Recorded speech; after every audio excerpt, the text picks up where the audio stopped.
Welcome to day number 4, and I know why you're here, to see whether I get wet or not. Anyway, before we get on with it, let's have a recap and see what we've done. So let's see what we got then. Now taking this wall down. Ow. Bloody splinter.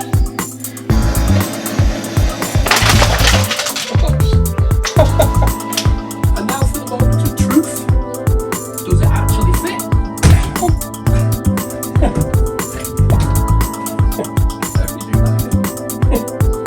Casualties for not wearing gloves, so I've had that for most of the day, and I did that cleaning up. Now, welcome back. So what I'm going to do is, in a nutshell, is snatch the cold water main. So here it goes. Now I've already marked it here where I want to cut it, and it's a matter of now cutting it and getting my finger or my thumb over the end. But I'm probably going to get wet here.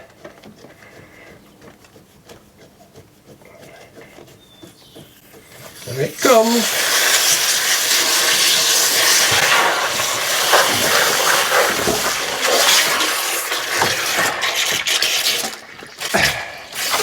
The pressure is immense.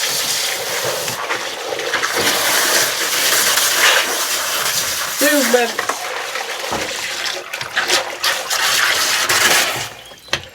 Oh my word, that was some pressure.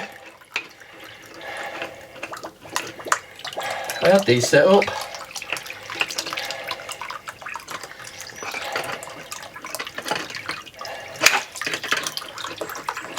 It's a good job we live in a bungalow.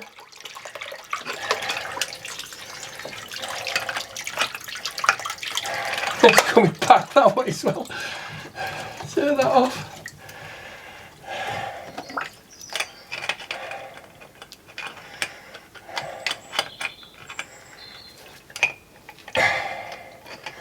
Woo! I'm very wet.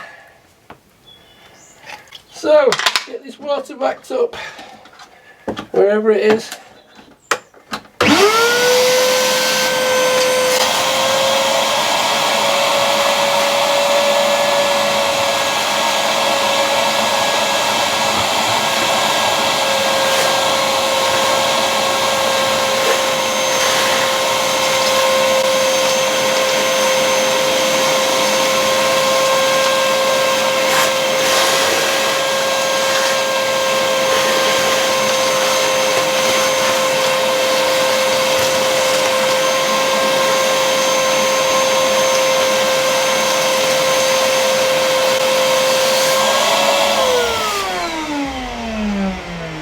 And that's how you snatch an incoming cold water main, which is pumped at incredibly high pressure. When you're soldering copper pipes which are going to be used for potable water, so like this one remains cold water, your flux has to be RAS approved and your solder has to be lead free solder.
So now we should be able to turn the water back on to the rest of the house.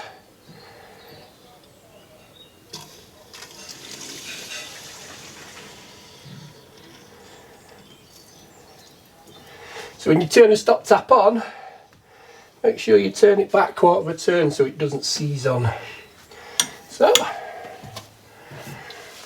I can go and get dried off now. Now we're finally ready for the first piece of plasterboard. Now I'm going to start from top to bottom because of this dodgy piece here.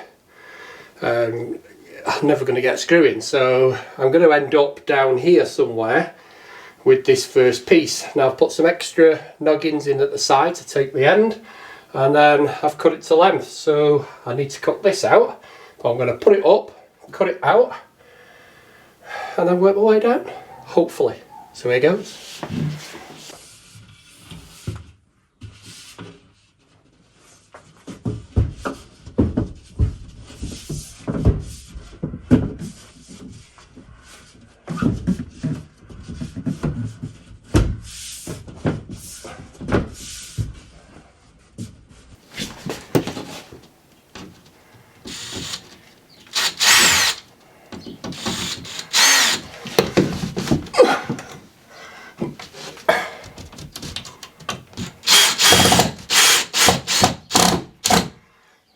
That's the first screw in.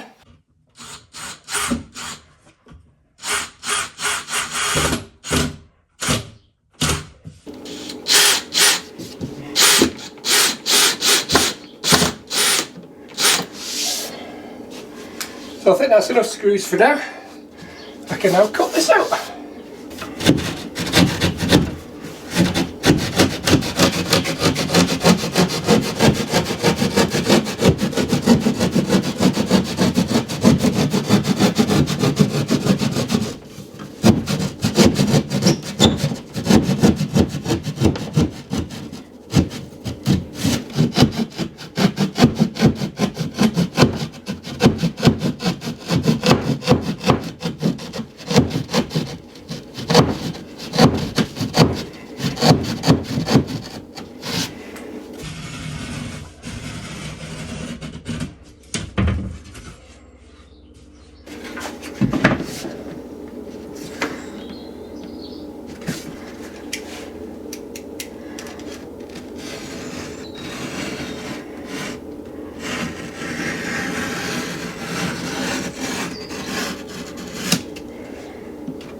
Beautiful.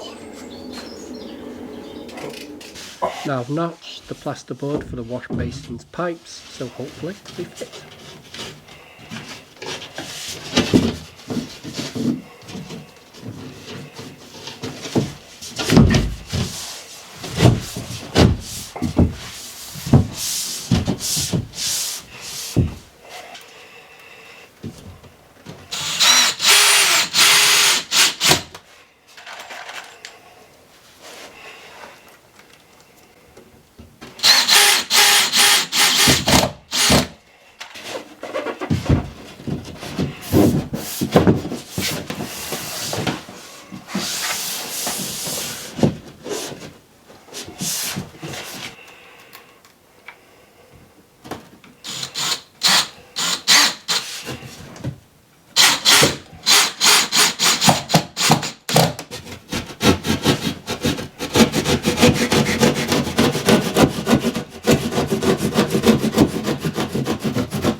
Now I'm cutting the plasterboard here so it allows me access to the pipework down at the bottom for when I put the bath filler in and the shower.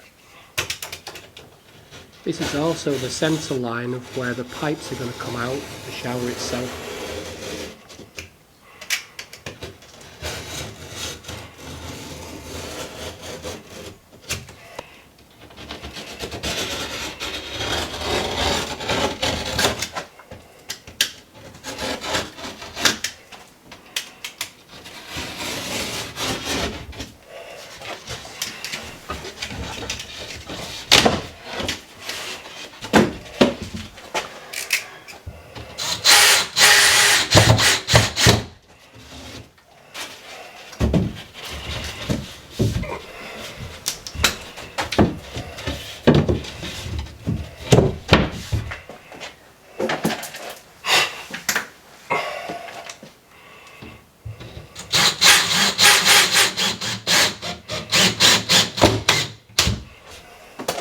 So that's this wall done.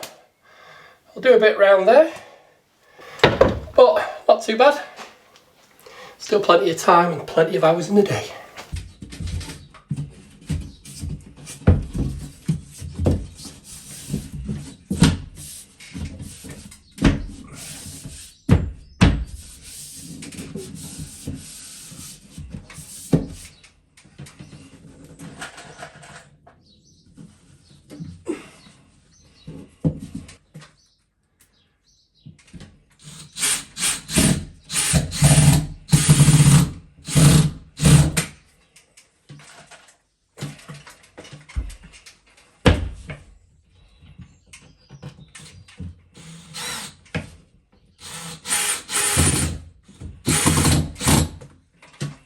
Now, last thing I want to do today is start this drain out for the bath ready for tomorrow.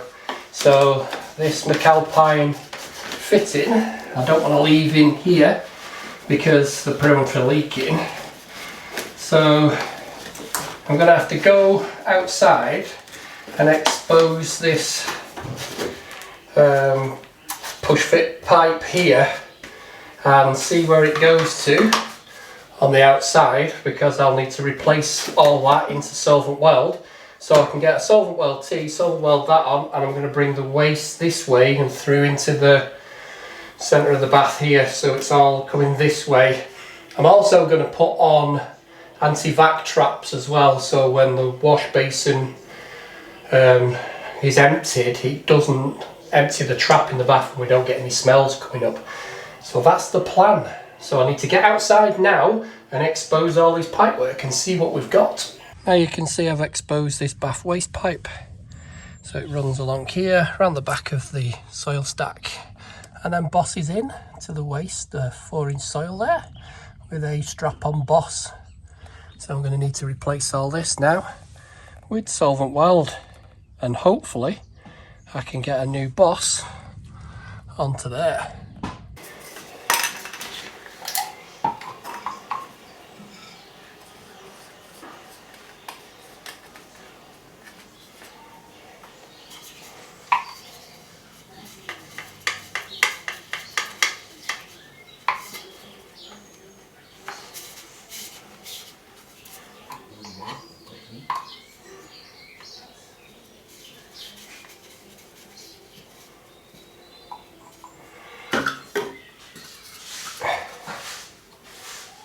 Now normally I would have liked to have used 50mm waste pipe here when joining the 32 and the 40mm together, rather than having to use a 40mm, but as you can see from the outside when we go out there, I just didn't have the room to put a 50mm pipe in, so I had to suffer with the 40mm.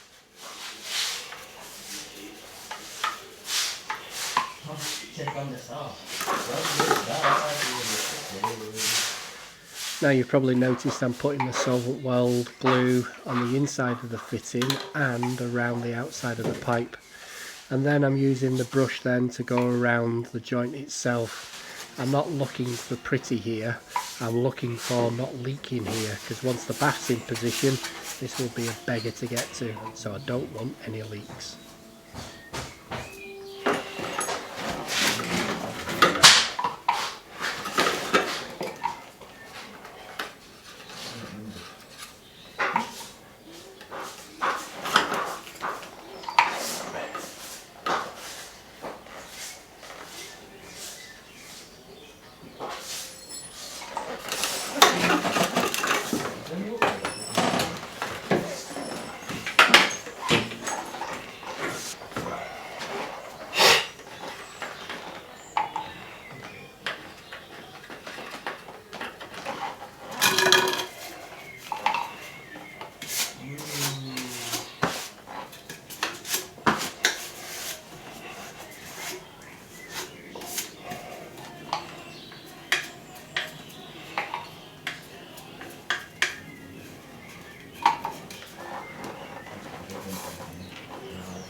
Now on these final connections, what I've gone and done is I've dry fitted all the parts together first. Then I've marked the fittings with a marker pen to keep them in the same orientation. So I'm now just gluing the individual pieces together, pushing them to the line and lining up the marks I've made. And then the final connections I'll make, I'll just glue up and shove in, and it should fit perfectly. Well, hopefully it should fit perfectly if my lines are in the right place.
That's another job complete.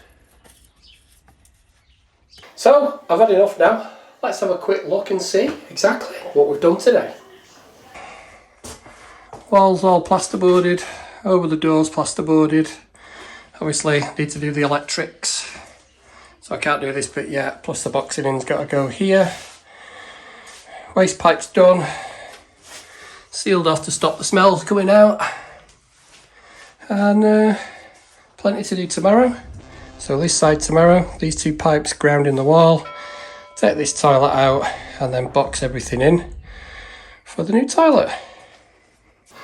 Now I hope you liked the video and I'll catch you on day 5. Cheers!